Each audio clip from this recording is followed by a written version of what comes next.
आता बघा, मी आणि ती माझी मुलगी खूप समजदार आहे. माझी मुलगी म्हणते, मम्मी मैं हूँ ना, मैं एक जीतू हूँ ना, आप रोना नहीं.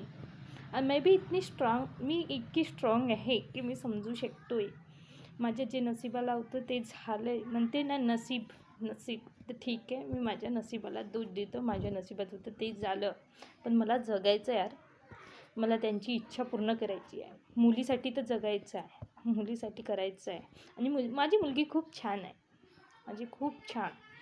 कारण की तिच्या पप्पानी जे बी आम्ही हॉस्पिटलला बी जायचं आणि सगळे अरेंजमेंट करायचं. यार छोटीशीच आहे 9 वर्षाची, पण मला ती सांभाळते.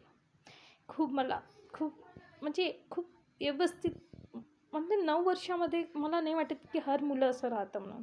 मला कशाचा त्रास नाही ते मला समजून जाते. मम्मी रो मत, मैं हूँ ना.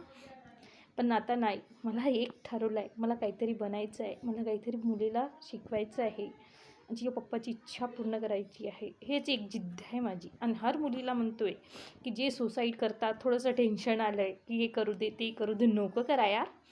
आपला जीवन आहे एकदा मिळते, पुन्हा नाही मिळत. म्हणून जगा आणि व्यवस्थित दुनियाला जगून दाखवा. आणि एक विधवा म्हणते लोक, हिच्याशी बोलते त्या लोकांचं नको बघा. स्वतःवर आपलं कॉन्फिडन्स ठेवा की आणि आपण काहीतरी बना, निघा बाहेर, काम करा, कष्ट करा, मेहनत करा आणि जगून दाखवा. तुम्ही माणसापेक्षा कमी नाही आहे. एक बाई जेंट्सपेक्षा कमी नाही आहे. आपल्याला कमीपणा नको दाखवा यार. जगा. पती नाही आहे म्हणून असं काही नाही आहे. आपलं जीवन खुद जगू शकता, मुलांना जगू शकता, पालू शकता, करू शकता, करून दाखवा बस. आणि जे लोक विधवा बायांना टॉर्चर करतात ना, काही बोलतात ना, त्यांना ऐकून सोडायचं. जसं एखाद्या कुत्त्याला कसा भुकायची सवय राहते, त्यांना भुकू द्यायचं.